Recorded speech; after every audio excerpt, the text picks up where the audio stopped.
Good morning. Welcome back to Passionate World Talk Radio Network, a wholly owned subsidiary of Global Media Network, LLC.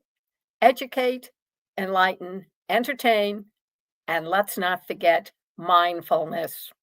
And mindfulness is becoming a large part of our podcast. Special report, scam damnation, and right now, lest we forget historical. And today, our episode is based on an article written by Scott Horsley, Horsley, and it was heard this morning on NPR, in their morning edition. So what's all the fuss? Why is everybody jumping up? Well, it seems like the first person to try this with the IRS was former President Nixon, later dubbed in history as Tricky Dick. And he came up with his scheme. But let me start at the beginning so you understand the process of his thinking and our current administration's thinking. So why do you go after the IRS?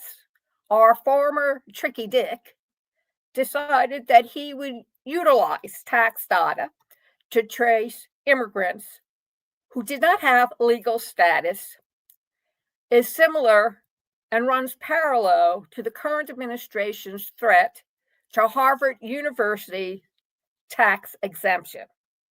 Our current administration has been trying to use the IRS for its own nefarious purposes in ways that may seem like he's making it up as it goes along. However, no, he is modeling his behavior on things that Tricky Dick, or then former President Nixon, considered was threatening the tax exemptions of universities, says Joseph Thorndike, director of the Tax History Project at Tax Analysts. Quote, and that sounds very familiar if you're reading the paper these days, end of quote. Nixon was really angry at the universities for not cracking down and all the universities and the colleges about the Vietnam protests that were going on during his administration.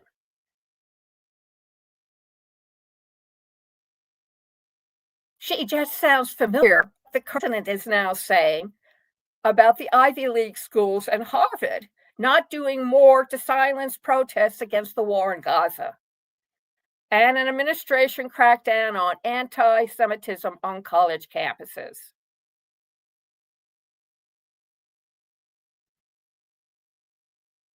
The current administration wrote in a social media post, quote, we are going to be taking away Harvard's tax-exempt status. It's what they deserve. Really? Sounds more like comment, opinion. Revenge. I don't like you. You're not doing what I'm saying. I'm stamping my foot on the floor like a spoiled little brat. And if I don't get what I want, I'm going to take my big stick and I'm going to crack it over your head. Also, the president is drawing on Nixon's old playbook, despite the laws that were put into place after Watergate to prevent that kind of meddling by the White House. The Oval recordings from 1971 reveal how Nixon tried to install a hand-picked enforcer, a bully, a mole, my words again, at the IRS to do his political bidding. Comment, is that like telling the voters in midterm elections down in Florida, you better vote the way I want you to vote or else? Well, seems that way to me too. Nixon told aides, I want to be sure he's the ruthless son of a bitch, that he will do what he's told, that every income tax return I want to see, I see. Then I'll go after our enemies and not go after our friends. It is simple as that. Common opinion. Is that like the current president not helping the blue states because they're not Republicans? Is that like denying them disaster relief after the horrific storms, hurricanes, tornadoes that have ripped through their states, or going after the political candidates themselves and threatening to either send them to El Salvador or shoot them on trumped up charges of treason? Just a thought. Nixon tried very hard to misuse the IRS, Thorndike says. Congress certainly saw that as a danger afterwards. If the president is developing an enemies list, and we bring it into the future, 21st century, 2025, opinion comment, that's exactly what our current administration is doing. And they're developing an enemy list and sending them to the IRS. They are, both Nixon and the present administration, I want you to audit these people I don't like. Now that's worrisome. And so Congress was very interested in taking steps to prevent that. After Nixon left office, Congress passed laws to protect the IRS and us, the taxpayers, from political interference from the White House. And now our present administration is testing them. For example, Congress passed a law to strictly limit who can access information that taxpayers voluntarily provide to the IRS. But last month, the tax collection agency struck a deal to share some of that taxpayer data with immigration officials to help find and deport people who are in the country illegally. Comment, opinion, is that going to also be used against all the white South Africans that have been offered America as a sanctuary country for them to come to? Just asking. Immigration advocates are seeking a court order to block the IRS from sharing data with other government agencies. When NPR inquired about the data sharing agreement, a Treasury Department spokesperson defended the initiative as, quote, breaking down dotted silos. But critics say those silos were put there for a reason after Tricky Dick. If the IRS is now forced to share data with people who it's not supposed to, that increases the risk of political targeting. Comment, opinion. Well, the present administration is already doing that. Blue, shot, exiled, sent to El Salvador. Red, da da da da da da da da da da da da da da. Yes, Mike Creature, deputy director of the Tax Law Center at New York University, said if the IRS is now forced to share data with people who it's not supposed to, that increases the risk of political targeting.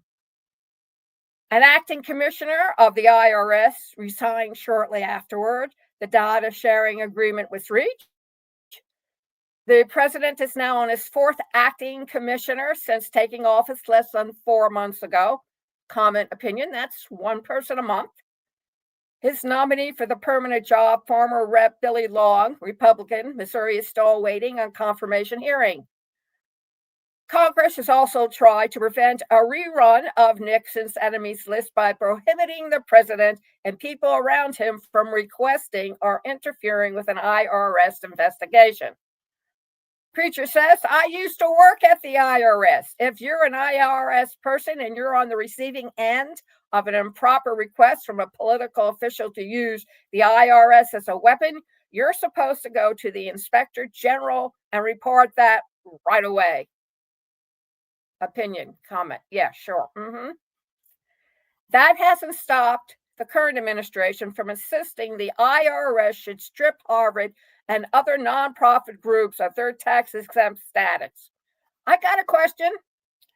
Does that also mean that if the Vatican does not go along with the current president's agenda, that all the churches, all the religious places in the US of A will be stripped of their non-exempt status as well. As Cromwell and Henry VIII saw it, that's where all the money is.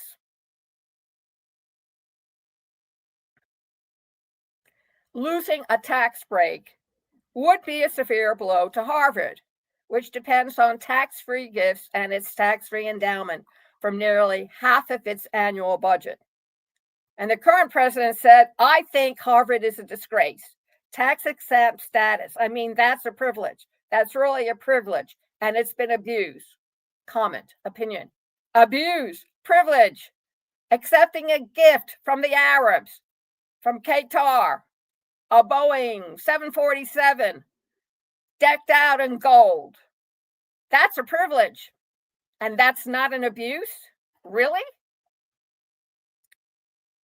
While Nixon's plans for the IRS were secretly recorded in the Oval Office, our current administration avails his on social media and live television. Thorndike says, quote, our president just says it right out loud, talking about politicizing the agency quite visibly. I guess I say that's a choice. I don't think it's a good choice for the president. Our current administration told reporters last month that he's not personally involved in the decision over revoking Harvard's tax exemption. Comment, really? Then why is it being executed without him getting involved? After all, the buck stops with our current president. But leading Democrat senators have called for an investigation of the president's actions by the Inspector General who oversees the IRS. Of course, common opinion, if they get rid of the IRS altogether, then what? At the same time, the administration is calling for the IRS to investigate individual targets. It's also severely limiting the agency's ability to go after wealthy tax cheats more generally. Comment, opinion. Of course, he's privileged. They're privileged. They're not really Americans. They're super Americans because they have, ta-da, the money. According to an Inspector General's report, the administration has cut more than 11,000 jobs at the IRS, including nearly a third of the tax auditors. And more downsizing is expected in the months to come as part of a widespread effort to shrink the federal government. That's likely to hurt the federal budget since every dollar spent on tax enforcement more than pays for itself in increased tax collections. A functioning and effective IRS is in all of our interests, Thorndike says, and just starving the agency of staff, that really blows back immediately on taxpayers. Which begs the question, is the current sitting president a reincarnation of Richard Nixon? Can it already be happening? Stay tuned. Thank you very much for listening to Lest We Forget Historical. And this program is brought to you by two companies. One, Ruby, rubi.ai. Go and check out the website, aiwithlillian.com. It'll take you over to ruby.ai. Look at the list of testimonials. Go through the demo and then sign up for a monthly subscription. AI is here to stay, folks. It's not going to go away. It's going to be more improved. It's going to become sophisticated, and it'll become more involved in our everyday life, whether it's personal, business, and yes, religion. So wake up and smell what's left of the coffee grinds. Also, it's brought to you by Conscious Research Solution, AI-assisted research. Please check out the website at passionworldtalkradio.com/research made simple blog. It will provide all the reasons why research has always been a hassle and provide solutions to make it hassle-free. And while you're there, sign up for a 15-minute consult and talk to one of our specialists. And while you're over there, please go over to passionatworldtalkradio.com/donation to keep programs like Lest We Forget Historical, Chatting with Betsy, Dan Riley's sports and political commentaries on the air. passionatworldtalkradio.com/donation. Please, for the whole truth and nothing but the truth. Thank you very much for listening, and have an awesome day.